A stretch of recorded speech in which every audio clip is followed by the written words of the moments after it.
I'm sorry it's taken so long. It's been an emotional month. I felt like I'm losing my mind. Or at least I lost it. I've been in the hospital for 3 weeks. You'll remember I left off at my wife's parents' house. Not sure what the hell to do. My wife and I argued about it. My in-laws said call the priest. I told my wife we're calling the cops and that's it. The day we finally called the cops would be day 6. Now my family was still sitting on the goddamn bed, staring at the camera. I told the dispatchers that there were intruders in my house, leaving out the part where they looked exactly like my family. I told her we were out of the house, but I would meet the police there. She dispatched 2 units. My wife begged me not to go. I told her I had to be there. I had a foolproof plan. I would take her mom's iPhone and FaceTime my wife while showing the police the camera on my phone. They would see that this was a messed up situation and hopefully proceed with caution. My coworker friend said he would come with me as well. My friend and I beat the cops to my house. I have a concealed carry, so I had my 1911 .45 on me. I was not concerned this would bother the cops, as I was going to inform them of my permit and that I was currently carrying. What I wasn't going to tell them was that I had my father-in-law's AR-15 in my trunk. I didn't plan on telling the cops about it, because I wasn't planning on needing it.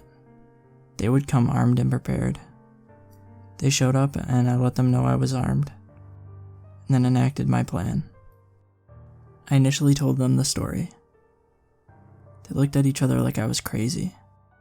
They didn't believe me. I FaceTimed my wife, so they could see she was in fact not in the house despite what our camera was showing. They still didn't seem to believe me, but this did pique their interest.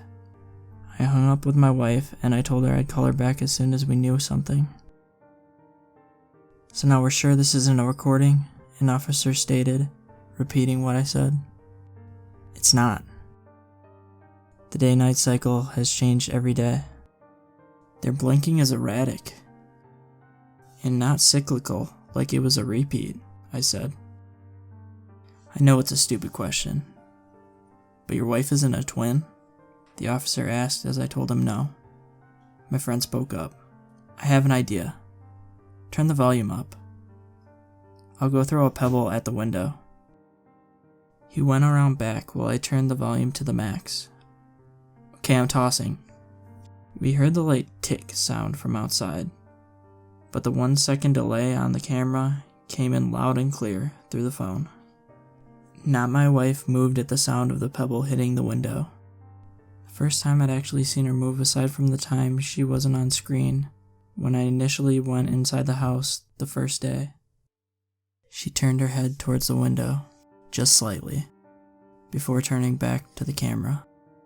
Okay, so this is live, an officer said. Okay, sir, I need you and your friend to stay outside here. We're going to go in and find out what's going on here. Should you ask for more units? I asked hopefully. Not at this time. We're going to assess the situation first. They don't appear to be armed, but we're going to be cautious. I opened the garage door for them, and they made their way in towards my kitchen door. They radioed dispatch that they were headed in and to stand by. They disappeared into my house. A few seconds after they went in, the camera went off. I wanted to vomit, and I felt like if I put my finger in my mouth, I'd be able to feel my heart since it leaped so far up into my throat.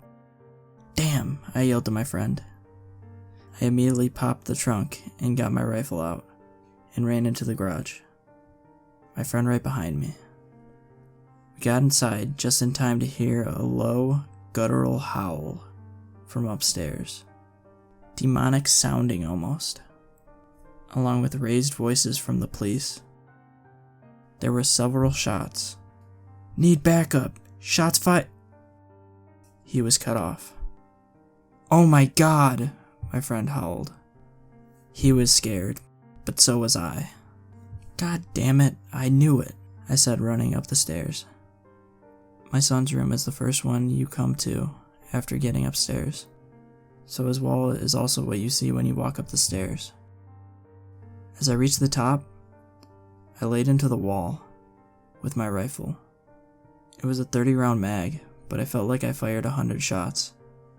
I fired all over the place, knowing full well the ammo would go through the wall like it was paper, focusing on where my son's bed would be, but also near the door and towards the floor as well, in case whatever these things were thought to duck. We heard shrieks of pain coming from the room. Then nothing. My friend and I paused for a minute before deciding to go in because the camera was still out.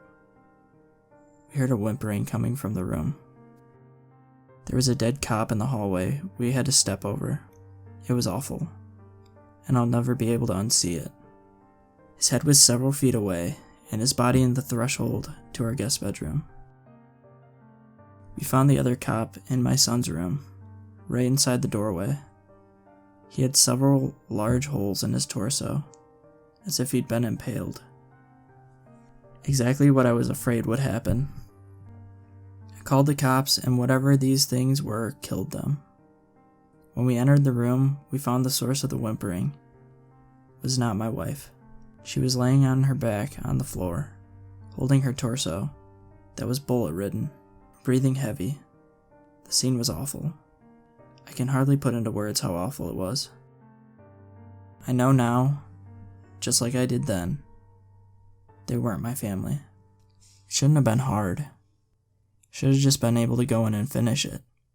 But instead, I fell to my knees. Not my wife begged for her life. I don't want to die, honey, she whimpered. I want to have more kids. I can't die now. I looked over at not my son, who had to be dead. He'd taken 2 shots at least to the head, or what was left of it. He had several in his torso, and 1 or 2 in his legs and arms. If you have kids, seeing their lifeless, bullet-ridden body is a special kind of hell. Again, I knew it wasn't my son, but it was. I was going to be sick. I'd killed my family. I turned back to not my wife. She was acting just like my wife. It even mimicked her anxiety about death that she has had in the past year or so. It's not her, man. I forgot my friend was even there. It's not her, shoot it. I know what you guys are thinking. How many times has this happened in the movies? And you scream at your TV for the main character to just shoot the imposter because it's not their loved one. I guess movies get it right somehow. I'll never roll my eyes at the character who can't kill an imposter again. Please don't shoot me, it begged. My hands were shaking as I aimed at it. Why couldn't I do it? I knew this wasn't my wife. Listen, man, my friend began calmly. Look at it. Its blood is yellow. It's not your family. Was it yellow? It was. Seeing my family slain was so traumatic, I didn't even notice their blood wasn't red. I steadied my aim, and not my wife suddenly stopped begging. She began that guttural, terrifying shriek. Something black or gray started to protrude from her mouth, like a tentacle or something, and I fired. At that range, her head more or less exploded. Whatever these things were, they appeared to be mortal. I was still on my knees, and my friend was out in the hallway, just outside the door. We heard the sounds of approaching police sirens. I had forgotten one of the cops had gotten a shots fired call over the radio before being killed. It seemed like it had been hours, but it had only been about 5 minutes since the police had gone in. My friend went downstairs to let the police know what to expect. I stood up and slowly made my way into the hallway. I was lightheaded and felt like I was going to be sick. My bedroom is adjacent to my son's, so the doorway is about a foot to the right of my son's doorway. My door was closed, but as I exited my son's room, my door opened. Not me walked out into the hallway, wearing exactly the same thing I was at that time. I was shocked in place. I couldn't move, but it did. It walked towards me. Its right arm turned black and morphed into what appeared to be a tentacle. It was wiggling around like a squid or an octopus appendage. When he thrust his arm at me, it solidified and impaled me through my abdomen. It then stabbed me in the left leg, just above the kneecap. I fell to the ground in pain. Its tentacle arm was wiggling again. "Why did you kill my family?" it asked. When it spoke, its voice changed pitch several times. It was my voice. Then much deeper. Then normal again. It alternated several times, saying that one sentence. It moved in close. The rifle was gone, but I still had my .45.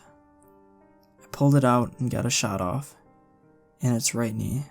It howled. As Not-Me fell to his knees, I fired a couple more shots, getting 2 into its abdomen and left side of its ribs. It breathed heavily for a few seconds before I used the last of my strength to aim proper and shoot Not-Me in the face. Its blood was also yellow. I lay there bleeding out, thinking this was it for sure. I still had some strength from adrenaline kicking in, so I took my belt off, and I tried to make a tourniquet for my leg. With my stomach wound, it was hard to give it a good yank, to tighten it. I then took my shirt off, and balled it up and packed my stomach wound, and applied as much pressure as I could. Being a nurse probably saved my life. I passed out, but the measures I took must have kept me alive long enough for EMS to arrive. I heard raised voices and the sound of pounding coming up the stairs before I went out. It was probably a cop, but I felt pressure from somebody, trying to keep my wound packed before I went out. I was in and out of consciousness as EMS arrived, along with probably every cop in the city. I was wheeled downstairs and put in an ambulance. But while I was being loaded onto the gurney upstairs, I heard cops freaking out, and rightfully so. They'd lost 2 brothers, and there were 3 other bodies. Did he kill his brother? Are they twins? Probably referring to Not-Me's dead body, or his whole family. Put him on armed guard while he's at the hospital. He'll probably be getting charged. As I was getting placed into the ambulance, I saw my friend talking to a group of about 10 cops, all listening very intently to what he was saying. I went out again in the ambulance. I woke up in the ER. My wounds had been treated. The tentacle hadn't been more than a few inches wide, so it was just slightly larger than a large knife. They'd sewn me up, and I found that I was currently receiving a blood transfusion due to blood loss at my home. My wife had authorized them to do whatever they needed to while I was unconscious. She was also extremely mad that I went into the house. We're okay now, but that's a story for another day. I was in the hospital for 3 weeks since I ended up getting an infection, and I almost went sepsis. I needed quite a few antibiotics. For the entire 3 weeks, I had cops in my room with questions. After about a week, they released me and no longer had me under armed guard. I told them absolutely everything, not caring if it made sense or not. And thank God my friend had come with me, since he was able to corroborate the story. Midway through my hospital stay, men with suits came in to pay me a visit. They were government. I knew right away. They said they were FBI, but I don't know if I believe that. They wanted to talk about not my family. The police chief and the coroner were involved, and it was very hush-hush. They made it clear that it was not to go public. This is where I have to apologize, probably for an anticlimactic ending to this ordeal. I don't know what not me and my family were. Neither do they. The only thing we know is that they were sentient creatures that looked like us and had yellow blood. I begged the coroner to tell me about their autopsies, but he said he wasn't allowed to say. He must have felt bad for me, since I received a bouquet of flowers a couple days later. The card inside of the envelope read, "We don't know what they are." They have the same organs we do, but in different parts of their body, aside from their brain. But what's red and pink inside us is green and yellow inside them. They're humanoid creatures, but whatever they are, aren't human. The government thinks they might be extraterrestrial. Destroy this letter as soon as possible. We had our house professionally cleaned. It was almost surely a government team since they contacted us on behalf of the police. We couldn't find any Google reviews or websites for the company online. My wife and I are not going to go back to our house. We would love to burn it down, but there's no way to do that and avoid suspicion of arson at this point. We'll end up taking a huge loss on the property, since everyone in our neighborhood knows there was an incident involving multiple deaths in the house, but don't know what actually happened. It'll be hard to sell, but eventually it will. We're going to move on from here. I told everyone at work it was a home invasion, and they bought it. I'll go back to work in a couple weeks, and we'll start looking for a new house. Again, I'm sorry. I know everyone wanted a concrete ending, and to know exactly what the hell those things were, but we just don't know. Aliens sound good to me. I've been thinking if they were supernatural or actually demons, gunfire wouldn't have been able to kill them. It's just hard to say. They were aliens? Why did they just sit there and creep in our house for a week? They didn't even try to take over our lives. It's hard to wrap my head around. If it is aliens, keep your eyes peeled out there. There could be more of them.